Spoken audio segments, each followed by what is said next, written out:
ഇംഗ്ലണ്ടിനെതിരെയുള്ള test പരമ്പരയ്ക്കുള്ള Indian ടീമിനെ ഇന്ന് പ്രഖ്യാപിച്ചേക്കും. ഇന്ത്യൻ ടീമിനെ മാത്രമല്ല പുതിയ ക്യാപ്റ്റനെയും ഇന്നറിയാമെന്നാണ് പ്രതീക്ഷ. വളരെയധികം ആകാംക്ഷയോടുകൂടി കാത്തിരിക്കുന്ന ഒരു ടീം പ്രഖ്യാപനമാണ് അല്ലേ. കാരണം വിരാട് കോഹ്ലിയും ക്യാപ്റ്റൻ രോഹിത് ശർമ്മയും ടെസ്റ്റ് ക്രിക്കറ്റിൽ നിന്ന് വിരമിച്ചതിന് ശേഷമുള്ള ആദ്യ പരമ്പരയാണ്.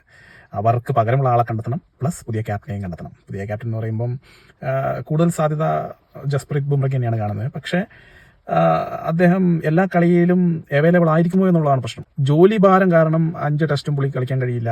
അപ്പോൾ പിന്നെ ഒരു താൽക്കാലിക ക്യാപ്റ്റനെ വെക്കേണ്ടി വരും.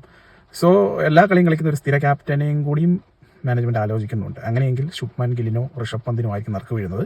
ഫോം വെച്ച് നോക്കുകയാണെങ്കിൽ ഗില്ലിന് ഉള്ള ചാൻസും വളരെയധികം കൂടുതലാണ്. ഇപ്പോൾ കറണ്ട് ഫോം കേട്ടോ, ടെസ്റ്റ് ഫോം അല്ല ഞാൻ പറയുന്നത്. പിന്നെ പകരക്കാരൻ, അതായത് രോഹിത് ശർമ്മയ്ക്ക് പകരക്കാരനായിട്ട് സായി സുദർശൻ, ഗുജറാത്ത് ടൈറ്റൻസിന്റെ ഓപ്പണറാണ്. കിട്ടില്ല പ്ലെയറാണ് കേട്ടോ, കിട്ടില്ല പ്ലെയർ, ടെക്നിക്കും എല്ലാം കിട്ടിലാണ്. അദ്ദേഹത്തെയാണ് പരിഗണിക്കുന്നതെന്ന് അറിയുന്നു. അദ്ദേഹം തന്നെയാണ് വരേണ്ടത്. അദ്ദേഹം ഒരു ഭാവി താരം തന്നെയാണ്, ഒരു സംശയവുമില്ല. പിന്നെ വിരാട് കോഹ്ലിക്ക് പകരം കരുൺ നായർ, ഡൊമസ്റ്റിക് ക്രിക്കറ്റിൽ സെഞ്ചുറിയും ഡബിൾ സെഞ്ചുറിയും ട്രിപ്പിൾ സെഞ്ചുറി അടിച്ച് ഇനി എന്താ ചെയ്യേണ്ടതെന്നും പറഞ്ഞു നിൽക്കുന്ന ആളാണ് കരുൺ നായർ. കരുൺ നായരും എടുക്കും എന്നുള്ള ഒരു പ്രതീക്ഷയുണ്ട്. അങ്ങനെ തന്നെ ആവട്ടെ. എങ്കിൽ ഇംഗ്ലണ്ട് ഇപ്പോൾ ഒരു കലക്കും.